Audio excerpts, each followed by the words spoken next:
in this half hour, thinking of getting plastic surgery. In our Summer of Secrets, the important questions you need to ask your doctor before going under the knife. And we'll also find out just how many vacation days you'll need to eat up in the new year. There's the money to set aside and then the vacation time to set aside. Also ahead.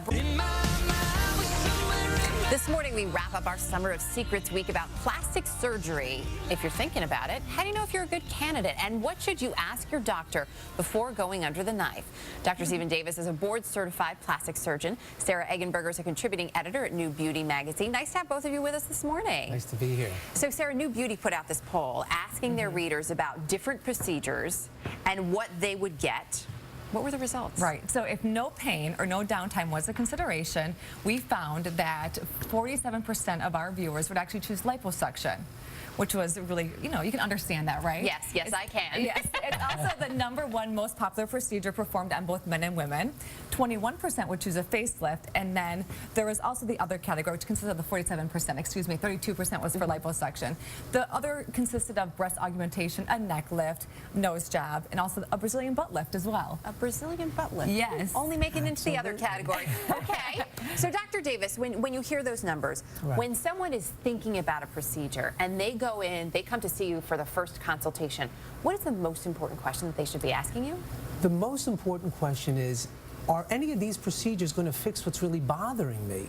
And, what happens is, I'm coming to a board-certified plastic surgeon to get my options, be it surgical, non-surgical, and I want to know, are any of those procedures really fixing what's been bothering me for so long? And one of the things that I think is happening, and it's a dangerous trend, a lot of patients are traveling overseas for plastic surgery. And the reason for that is they're looking for a procedure that's as cheap as possible. And I think that's a big problem because what you're trying to do, especially going overseas, is there's so many unknowns. Sure. What's the facility I'm going to be in? What's the doctor like? Are any of the materials even FDA approved? Right now, I'm treating a patient that's had that problem. She had a breast augmentation and she had an implant put in that wasn't FDA So then you approved. have to try to correct it. Absolutely. So you mentioned too, basically you need to figure out whether you're doing this for the right reasons. Yes. But also, how do you know whether you're healthy enough to be a good candidate?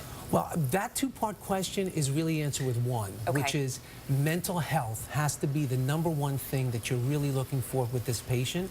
Obviously, we're going to check EKG and blood work and things like that, but are they having it done for the right reasons? Are they really doing it, or someone else having them have it done? Part of the question for a lot of people, as you had in your poll, Sarah, is if there was no downtime and you didn't have to worry about all these other things. Let's take a look. We have some of the downtime and what you have to figure in for some of the most popular procedures. A breast augmentation is less than a week. I found some of them surprising. Yeah, well, what's happened over the years, things have really shortened up because the procedures have gotten so much more elegant. So we can see that some of these procedures can really be done within a week. You're back to work, and a lot of them are non-surgical, which means you may not even have to have any downtime at all. Sarah, do readers ask you about these a lot? Yeah, absolutely. You need to be realistic with the expectations of what you're going to have pre and post treatment as well. And so you need to be clear as terms of what you're doing for plastic surgery, because everybody's different. Everyone is going to have a different recovery time. And things like breast augmentation, if you go underneath the muscle versus over the muscle, you'll have different results in a different downtime. So good to know talking to your doctor ahead of time to clear everything up is very important. A lot of things to talk about ahead of time. Well, great to have both of you here to start the conversation with us. Dr. Davis, Sarah, thank you both for coming in this morning. Thank you. Thank you. Up next on Today, oh baby, the husband who found out his wife was pregnant before she even knew. How that happened?